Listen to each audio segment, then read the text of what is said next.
peux devenir conseiller en gestion de patrimoine ou conseiller financier en démarrant de zéro. Une reconversion totale sans être forcément dans la finance ou dans les métiers de la gestion de patrimoine. Alors je pense que cette vidéo va t'intéresser. Pourquoi? Parce que je vais te raconter mon histoire. Il y a 10 ans, j'étais à ta place et j'ai réussi à créer une entreprise de conseil financier en démarrant de zéro. Alors forcément, les débuts étaient compliqués et je vais t'expliquer comment tu vas pouvoir capitaliser sur mes erreurs pour progresser plus vite. Alors en 2017, je me lance, j'ai 26 ans, je n'ai pas de réseau, je n'ai pas de millionnaire autour de moi, je ne viens pas du métier de la gestion de patrimoine. Je travaillais chez un assureur sur une partie technique modélisation financière.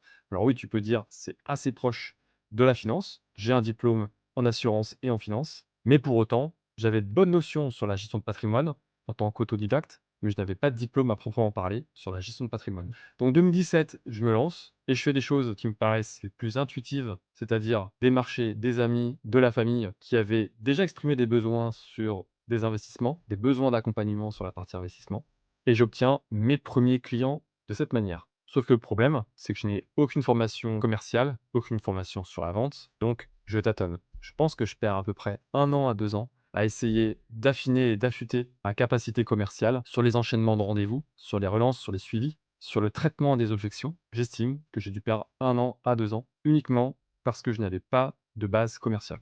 Et quand tu démarres, et c'est probablement ton cas, je pense pas que tu viennes forcément du métier de la gestion de patrimoine et peut-être pas forcément d'un métier commercial. Et ce sont des choses qui ne sont pas forcément innées, qui demandent pourtant un vrai savoir-faire et je pense aussi un accompagnement. Bref, si c'était à refaire, je pense que moi j'aurais aimé être accompagné dès le départ par une personne qui sait faire et qui m'explique comment améliorer mes capacités commerciales au démarrage. Ensuite, une fois que tu as capitalisé sur ton premier cercle relationnel, c'est ce que j'ai fait à partir de 2019-2020, j'ai voulu aller plus loin.